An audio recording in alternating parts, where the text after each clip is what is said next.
Bab 4425. Kenapa kamu tidak mengingatkan? Selanjutnya, Erikin juga mengabaikan Henki Lee, tetapi memberitahu beberapa orang tentang pengaturannya. Dimengerti. Setelah Erikin mengatur area dan apa yang harus ditangani, Mita Yan dan Susan Siong langsung mengatur posisi semua orang. Henki Lee melebarkan matanya lagi. Apakah kedua wanita ini dalam keadaan linglung dan dikendalikan oleh Erikin? Jika Erikin meminta mereka untuk pergi ke daerah manapun, mereka sangat setuju dan bahkan tidak bertanya mengapa. Apakah mereka tidak takut ditipu oleh Erikin?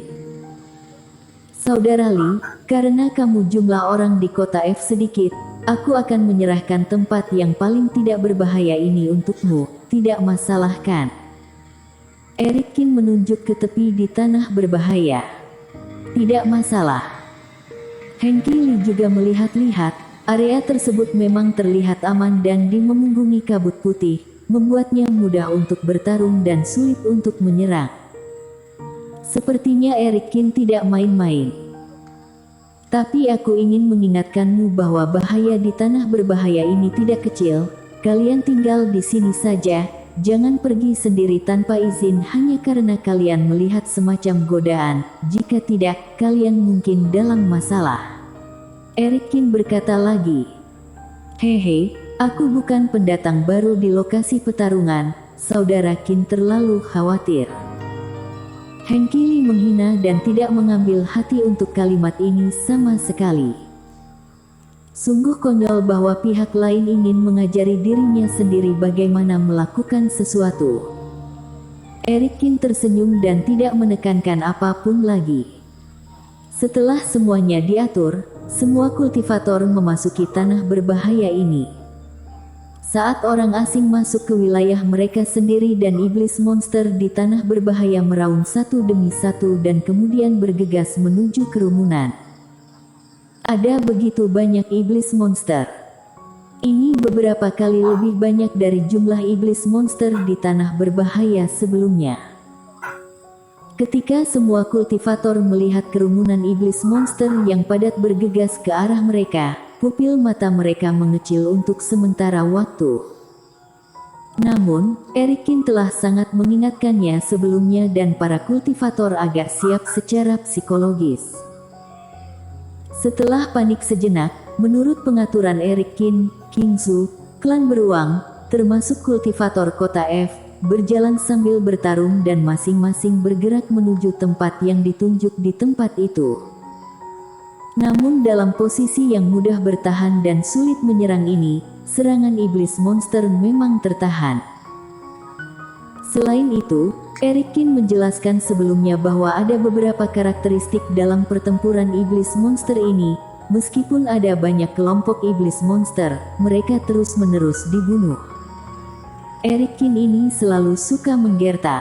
Meskipun ada banyak iblis monster di sini, itu tidak akan membuat kami bertiga merasa menghadapi musuh besar. Selama pertempuran, Henki Lee mengerang dingin. Meskipun diakui bahwa tanah berbahaya ini mungkin mengharuskan semua orang untuk bertindak bersama, itu jauh dari kata berlebihan seperti yang dikatakan Erikin.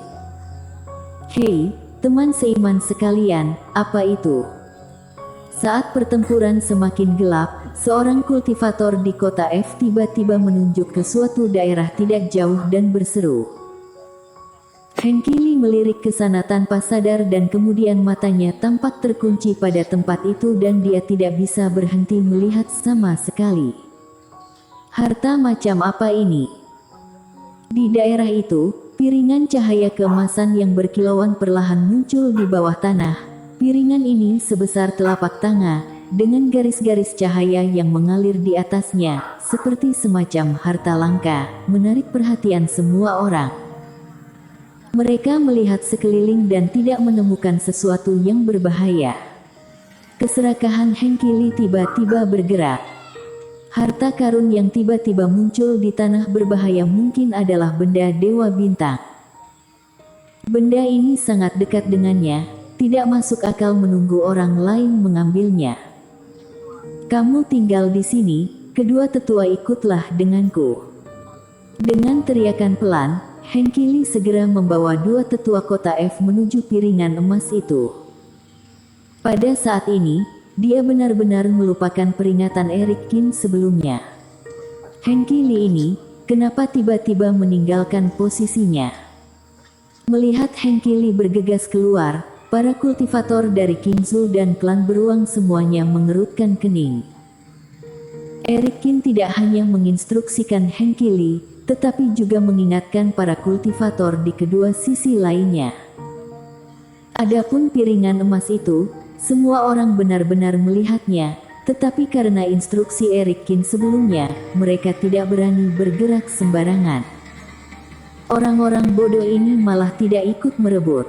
Harta karun di tanah berbahaya adalah milikku. Melihat piringan emas itu semakin dekat, Hengki Lee sangat bersemangat. Hengki Lee merentangkan lengannya dan sudah menyentuh piringan emas itu. Dia juga mengetahuinya, bagaimanapun, itu adalah tanah berbahaya, tidak peduli untuk apa harta itu digunakan, tidak perlu mempelajarinya dan memasukkannya ke dalam tas penyimpanan terlebih dahulu. Namun, setelah menyentuh piringan emas itu, senyum di wajah Hengki Lee langsung menghilang. Karena piringan ini, seperti awan kabut, benar-benar menghilang dalam sekejap. Benda ini ternyata adalah bayangan. "Tuan muda, hati-hati." Saat ini, Hengki Lee mendengar teriakan para tetua di sampingnya. Bang! Saat berikutnya, Hengki Lee melihat beberapa garis cahaya hitam di bawah tanah, seperti meteor bergerak terbalik, datang ke arah beberapa orang dengan keras. PVTTT. Terperangkap, mereka bertiga tertabrak oleh cahaya hitam itu. Hengki Lee merasakan sakit di dadanya dan mengeluarkan seteguk darah. Dua tetua lainnya juga terluka parah. Melihat darah itu, iblis monster meraung dengan liar dan bergegas menuju mereka bertiga dengan penuh semangat. Oleh karena itu, para kultivator di kota F harus terbang untuk menyelamatkan mereka bertiga. Meninggalkan posisi yang dipilih oleh Eric Kin, para kultivator banyak berjuang dalam pertempuran.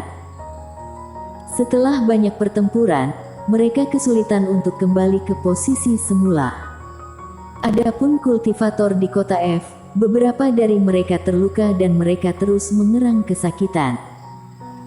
Situasi baik awalnya telah hilang dan semua orang berjuang untuk waktu yang lama sebelum menstabilkan situasi lagi. Pada akhirnya, semua iblis monster musnah dan tanah berbahaya akhirnya kembali tenang. Hanya pada saat inilah semua orang menyadari bahwa tidak ada iblis monster yang disegel di altar di sini.